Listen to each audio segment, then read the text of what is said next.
పిల్లలకు ఎన్బిసియు అని మనం ప్రత్యేక శిశు సంరక్షణ యూనిట్లు డిపిసియులు డెడికేటెడ్ పీడియాట్రిక్ యూనిట్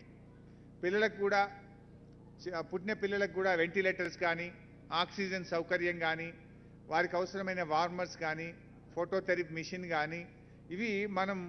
తెలంగాణ రాకముందు ఎన్ని ఉండే అంటే రెండే మొత్తం తెలంగాణలో రెండే ఒకటి నీలోఫరు ఐ థింక్ ఇంకోటి గాంధీలో ఉండుంటుంది రెండు మొత్తం తెలంగాణలో ఈరోజు 35 పెట్టడం జరిగింది డిపిసియు ఎక్కడ 2 ఎక్కడ 35 ఒక్కసారి ఆలోచన ఈజ్ దేర్ ఎనీ కంపారిజన్ అంటే మీరేమో 60 ఏళ్లలో 2 పెట్టారు 10 ఏళ్లలో 33 పెట్టింది తెలంగాణ ప్రభుత్వం ఇది ప్రభుత్వ పనితీరుకు నిదర్శనం అదేవిధంగా ఎస్ఎన్సియులు ఆ రోజు 15 ఉంటే ఇవాళ 55 ఎస్ఎన్సియులు పెట్టాం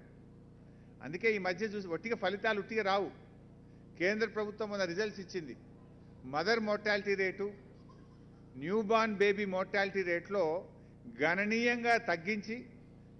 ఇవాళ తమిళనాడు కూడా దాటవేసి దేశంలో అగ్రగామిగా తెలంగాణ నిలిచింది తల్లి మరణాలను శిశు మరణాలు బాగా తగ్గినాయంటే పెద్ద ఎత్తున ఎంసీహెచ్ కేంద్రాలు పెట్టడం ఇప్పుడు నేను చెప్పినట్టు ఈ ఎస్ఎన్సియుల సంఖ్యను 15 నుంచి 55కు పెంచడం ద్వారా శిశు మరణాలను మనం బాగా తగ్గించుకోగలిగాం బ్లడ్ బ్యాంకులు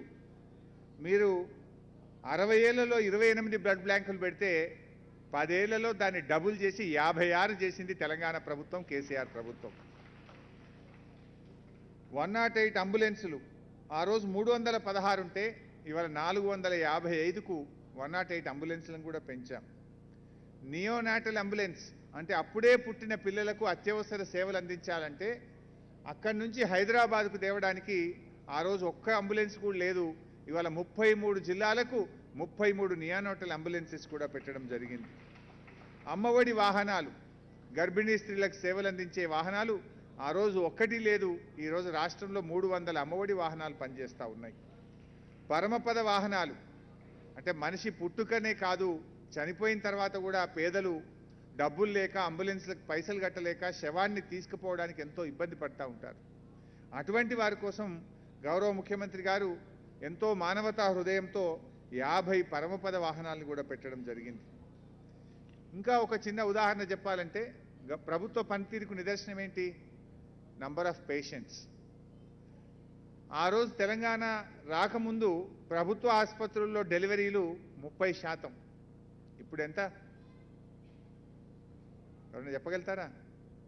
76.8% సీన్ రివర్స్ అయింది కదా ఆనాడు 30 గవర్నమెంటు 70 ప్రైవేటు